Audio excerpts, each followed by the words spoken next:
Ахмат, я понимаю, что у вас хороший день был. Франция. А? Франция.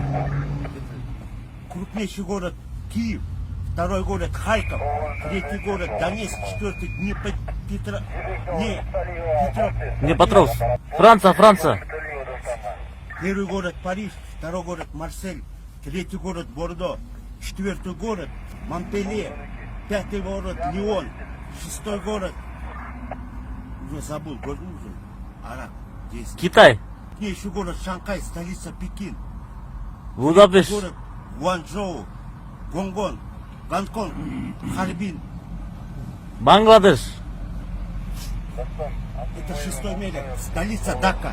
Британия. Крупнейший город Лондон, второй Бирмингем, третий Манчестер, четвертый Ливерпуль, пятый Глазго, шестой Эдинбург. Кыргызстан. Кыргызстан. Кыргызстан, крупнейший город Бишкек, второй Ош, третий Джалабад, четвертый Каракол, пятый Такмак. Пять крупнейших городов. Такмак на пятом месте, я Такмак нет. Германия. Крупнейший город Берлин, второй Гамбург, третий Мюнхен, четвертый Франкфурт на Майне, пятый Штутгарт, шестой город Ганновер, седьмой Кёльн, Лейпциг, Дрезден, Дюссельдорф. Европа кайсы мамлекеттер кирет? Европа? Да. Как они? Европа континенты. Ошо кайсы именно кайсылары?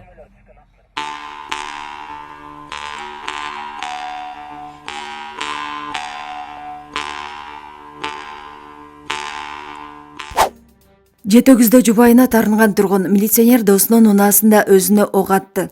Жетөгүз районунун Кызыл Суу айылынын 1990-жылы туулган тургуну унаанын ичинде өзүнүн башына ок атып каза болду. Бул тууралуу Өздүк булактар билдирди.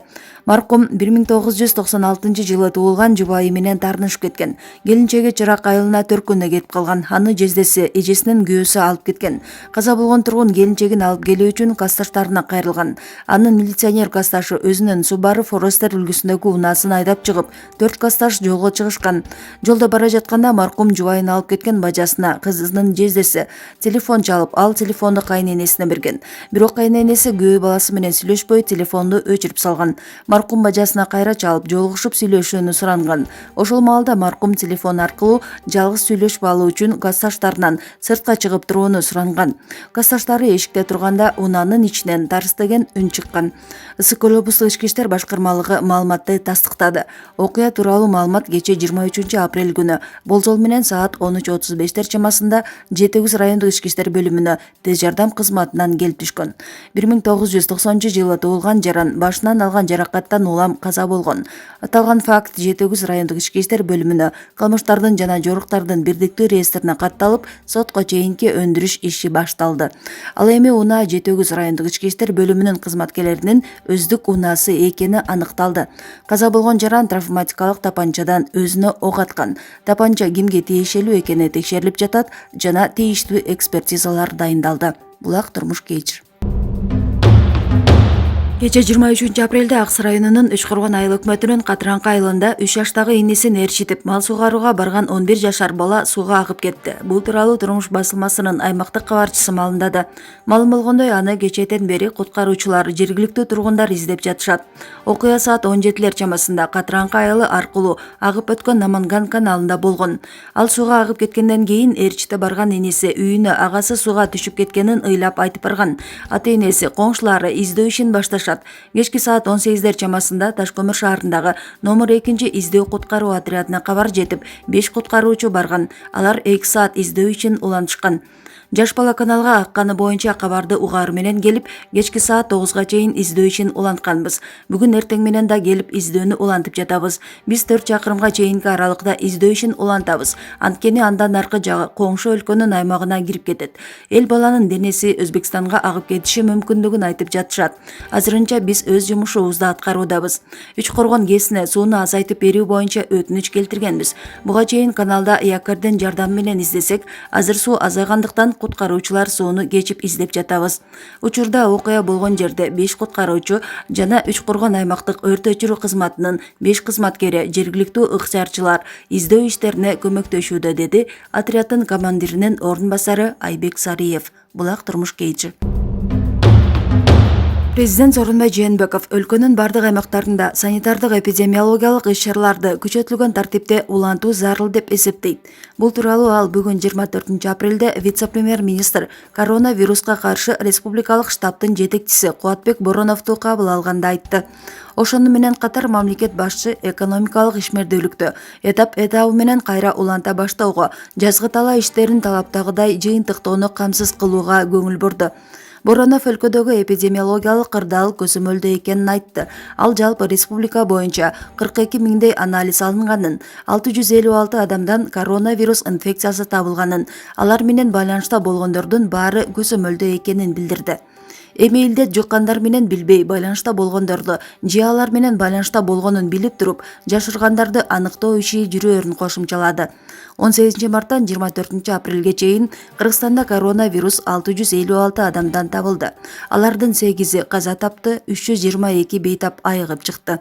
30 апрелге чейин Бишкек, Нарын, Ош жана Жалал Абад шаарларынын, Ош облусунун Ноокат, Кара Суу райондорунун, Жалал Абад облусунун Сузак районунун, Нарын облусунун Атбаш районунун аймактарына өзгөчө абал киргизилген.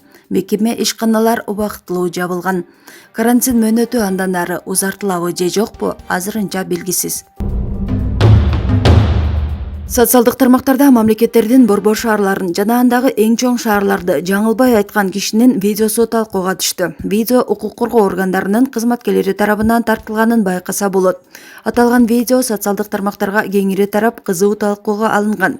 Көпчүлүк интернет колдонуучулар аталган киши айрым атка минерлерге караганда так жана туура сүйлөөрүн баса белгилешкен. Ал эми айрым колдонуучулар селсаяк билгенчелик мамлекеттердин борбор шаарларын билбей тургандыгын моюнга алышкан. Видеодогу киши бир шаардын атын унутуп калып, мунун баарына арак күнөөлүү экенин айтканын көрүүгө болот.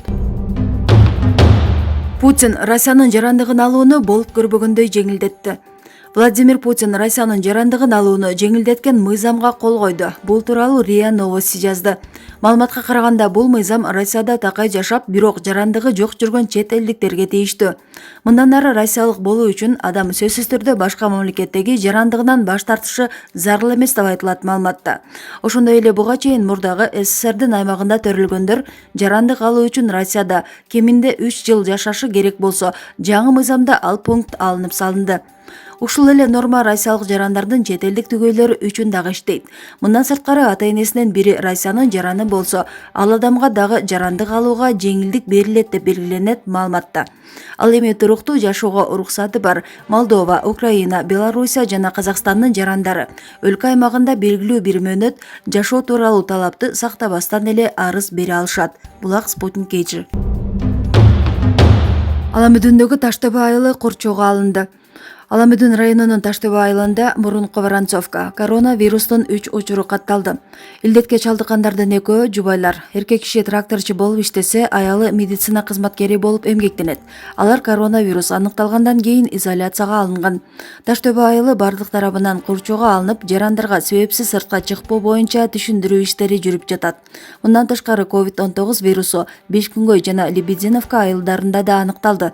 Райондук бийликке эпидемиологиялык аймакты карантиндик зонага алуу, айыл өкмөтүндө иш-чараларды чектөө, дезинфекциялык иштерди жүргүзүү, карантиндик режимди көзөмөлгө алуу тапшырмасы берилди. Булак турмуш Кейчи.